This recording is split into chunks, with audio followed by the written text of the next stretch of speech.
Halo guys, hari ini kita mau ajak kalian mengunjungi Museum Mandala Wangsit, tempat yang penuh sejarah dan cerita yang menarik. Sayangnya hanya satu ruangan saja yang boleh mengambil foto ataupun video.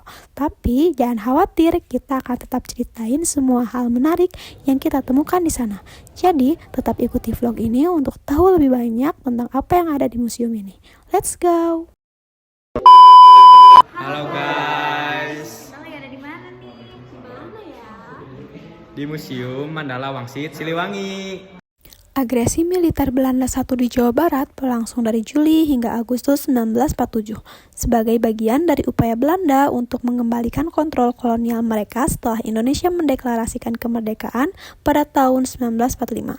Jawa Barat menjadi salah satu wilayah yang paling terdampak karena perannya yang strategis. Di Jawa Barat, salah satu pertempuran penting terjadi di daerah Garut dan Sumedang. Selain itu, pertempuran juga terjadi di Bandung yang berhubungan dengan peristiwa Bandung Lautan Api. Agresi ini berakhir dengan tekanan internasional yang mendorong diadakannya perundingan Renville pada tahun 1947. Nah, di museum ini juga memiliki koleksi senjata dan barang-barang lainnya yang digunakan dalam perjuangan serta kisah penumpasan gerakan separatis seperti DITII yang terjadi setelah agresi militer I.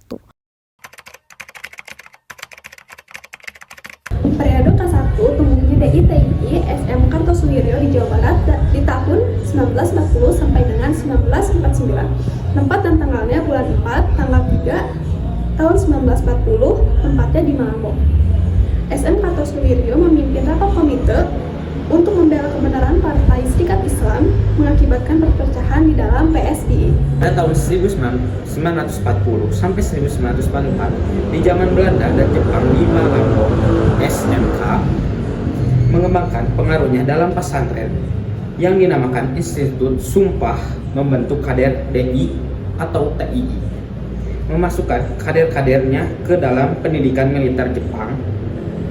Heiho dan peta misalnya adalah Jaleni, Ateng Jaleni, Ajang Setiawang. Tanggal 1 bulan 2 1948 sampai dengan 22 bulan 2 1948, kurang lebih 35 orang pasukan Siliwangi hijrah ke Jawa Tengah atas instruksi pemerintah pusat Republik Indonesia berdasarkan persetujuan Renville. Pada tanggal 17 Januari 1948, kurang lebih 4.000 orang pasukan Sabilillah dan Hizbullah tidak turut hijrah melainkan tetap di Jawa Barat, yang bermarkas di pusat G70 di tepi Sungai Cikandus, Ciamis Utara. Tanggal 10 dan 11 bulan 2 tahun 1948 di Pangwekasan, Cisayong, Tasikmalaya, SM Kartosuwiryo mengadakan rapat dengan tokoh organisasi Islam. Hasil rapatnya membekukan Masyam Wilayah Jawa Barat untuk Majelis Islam atau MI, membentuk Tentara Islam Indonesia atau TII, dan Badan untuk Keamanan atau BKM.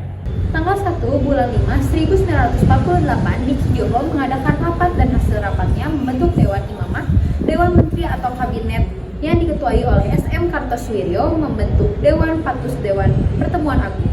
Pada tanggal 27 Agustus 1948, mempersiapkan KWRI Gazi UUD. Intinya, satu negara Islam Indonesia berbentuk Jumhuriyah Republik yang diketuai oleh seorang imam. Yang kedua Quran dan hadis Sahih adalah hukum yang tertinggi. Tanggal 7 bulan 8 1949, Kartosuwiryo memproklamirkan negara Islam Indonesia di Jawa Barat. 30 bulan 10 1949, PKN mengeluarkan maklumat Komando Tertinggi Angkatan Perang Negara Islam Indonesia (APNI) nomor 1, isinya membentuk Polisi Islam Indonesia, membentuk Barisan Rakyat Indonesia atau Baris, membentuk Pahlawan Darul Islam atau PADI, kemudian dileburkan jadi TNI. Long March. Pada 19 Desember 1948, para pasukan Belanda mendarat di Bandar Udara Maguwo untuk menyerbu Yogyakarta. Pasukan TNI menyingkir keluar kota dan memulai perang gerilya. Sebagian perwira remaja dan taruna Mayogya bergabung dengan pasukan Siliwangi Long March ke Jawa Barat. Nah guys, tadi kan kita sudah membahas tentang DITII. Sekarang aku mau bertanya kepada kalian semua, apa yang kalian dapatkan di museum itu tentang pemberontakan PKI. Yang aku tangkap dan aku catat yaitu ada pada operasi penumpasan pemberontakan PKI di Madiun dikerahkan 3 kompi pasukan Taruna MA Jogja, yaitu Kompi S dengan Komandan Kompi Fadrik Cadet Sajiman Sujo Haji Projo beroperasi pada jalur Surakarta ke Wonogiri, Baturetno, Pacitan di bawah Batalion Tengkorak Siliwangi. Nah, kalau yang aku tangkap dari museum di dalam tadi yaitu dalam operasi penumpasan pemberontakan PKI pada tahun 1948 ini pasukan MA Jogja yang tadi udah disebutin sama Bunga juga ikut bergabung dalam pasukan Siliwangi dan bergerak dalam 3 front, yaitu Front Tawamanggu, Serangan Goranggaring, Madiun Barat. Yang kedua Front Wonogiri, Tirtomoryo, Karanggede, Pacitan Selatan. Yang ketiga Front Timur, Ngawi, Magetan, dan sekitarnya. Nah, jadi tadi udah aku jelasin sedikit kan tentang pemberontakan PKI. Ya. Nah, menurut kamu gimana sih? Apa sih yang kamu tangkap selama di dalam tentang APRA? Yang saya tangkap tadi dari APRA adalah kelompok militer yang dipimpin oleh Kapten Raymond Westerling yang berusaha untuk mempertahankan federalisme di Indonesia setelah kemerdekaan dan melawan pemerintah pusat.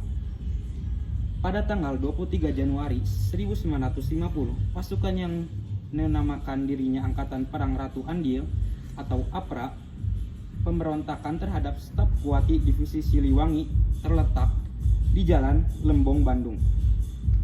Dalam peristiwa ini, 79 orang prajurit Siliwangi dan Letnan Kolonel Adolf Lemong gugur di kompleks dan sekitar ini. Dalam sejarah, APRA terlibat dalam pemberontakan terhadap pemerintah Indonesia, terutama di wilayah Jawa Barat pada tahun 1950. Oke. Nah, itulah vlog kita hari ini di Museum Mandala Wangsit. Kami berharap penjelasan dan informasi yang kami bagikan memberikan gambaran yang jelas tentang apa yang kami lihat dan pelajari di Museum Mandala Wangsit ini. Terima kasih.